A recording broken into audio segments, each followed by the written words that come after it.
പോലീസും ദേവസ്വം അധികൃതരും മകരവിളക്കിനായി ശബരിമലയിൽ സുരക്ഷയും ശക്തമാക്കിയിട്ടുണ്ട്. 5000-ഓളം പോലീസുകാരെയാണ് വിവിധ ഭാഗങ്ങളിൽ വിന്യസിച്ചിരിക്കുന്നത്. മകരവിളക്ക് പൂർത്തിയായാൽ ഭക്തർക്ക് സുരക്ഷിതമായി മടങ്ങുന്നതിനുള്ള ഒരുക്കങ്ങളും നടത്തിയിട്ടുണ്ട്. സന്നിധാനത്ത് 1800, പമ്പയിൽ 800, നിലയ്ക്കലിൽ 700 എന്നിങ്ങനെയാണ് പോലീസ് വിന്യാസം. ഇടുക്കി ജില്ലയിലെ പുല്ലുമേട് ഉൾപ്പെടെയുള്ള വ്യൂ പോയിന്റുകളിൽ 1050 പോലീസുകാർ സുരക്ഷ ഒരുക്കും. എരുമേലി ഉൾപ്പെടെ കോട്ടയം ജില്ലയുടെ ഭാഗങ്ങളിൽ 650 പോലീസുകാരാണ് സുരക്ഷയ്ക്കായി പ്രവർത്തിക്കുക. സന്നിധാനത്ത് ADGP S ശ്രീജിത്തിന്റെ നേതൃത്വത്തിലാണ് പോലീസ് ഉണ്ടാകുക.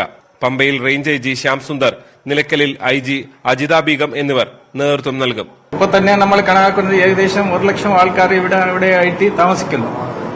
അപ്പോൾ മാക്സിമം ആൾക്കാർ ദർശനം കഴിഞ്ഞിട്ട് പോകാൻ വേണ്ടിയാണ് നമ്മൾ പറയുന്നത്. ഇപ്പോൾ ഞാൻ കയറി വരുന്ന വഴിക്ക് ഒരുപാട് ആൾക്കാർ ഇറങ്ങി പോകുന്നത് കണ്ടിട്ടുണ്ട്. അപ്പോൾ എല്ലാ വർഷം പോലെ ഇവിടെയും ആൾക്കാർ നമ്മൾ എത്ര പറഞ്ഞാലും കുറച്ച് ആൾക്കാരുണ്ടാവും. പക്ഷെ നമ്മൾ അവർക്ക് ബുദ്ധിമുട്ടില്ലാത്ത വിധത്തിലുള്ള സൗകര്യവും പിന്നെ ജ്യോതി കണ്ടിട്ട് പോകാനുള്ള ഒരു സ്കീമും ആണ് നമ്മൾ റെഡിയാക്കി വെച്ചത്. മകരവിളക്ക് പൂർത്തിയായാൽ മടങ്ങുന്നതിന് 2 വഴികളാണുള്ളത്. പാണ്ടിത്താവളത്തിൽ നിന്ന് ദർശനം കോംപ്ലക്സിന്റെ പിൻഭാഗം വഴി പോകാം.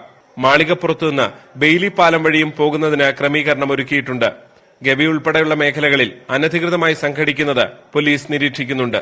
അനധികൃതമായി വ്യൂ പോയിന്റ്സ് ക്രിയേറ്റ് ചെയ്യാതിരിക്കാനായിട്ട് പ്രത്യേക പെട്രോളിംഗ് പാർട്ടികളെ ഫോറസ്റ്റുമായി ചേർന്ന് പ്രത്യേകിച്ച് ആ ഗവി ഭാഗത്ത് ഒക്കെ പ്രത്യേകമായിട്ട് നമ്മൾ ആൾക്കാരെ ഇട്ടിട്ടുണ്ട്. അതിന് കൊണ്ടുപോകാൻ സാധ്യതയുള്ള ആൾക്കാരെ നിരീക്ഷിച്ച് നിയന്ത്രണത്തിൽ അവരെ കോഷൻ ചെയ്യാനുള്ള ഏർപ്പാട് ചെയ്തിട്ടുണ്ട്. എരുമേലി കാനനപാത വഴി വരുന്നവർക്ക് ഇനി പ്രത്യേക പാസ് നൽകേണ്ടതില്ല എന്നാണ് ഹൈക്കോടതിയുടെ നിർദ്ദേശമെന്നും പോലീസ് നേതൃത്വം പറയുന്നു. ന്യൂസ് 18 സന്നിധാനം.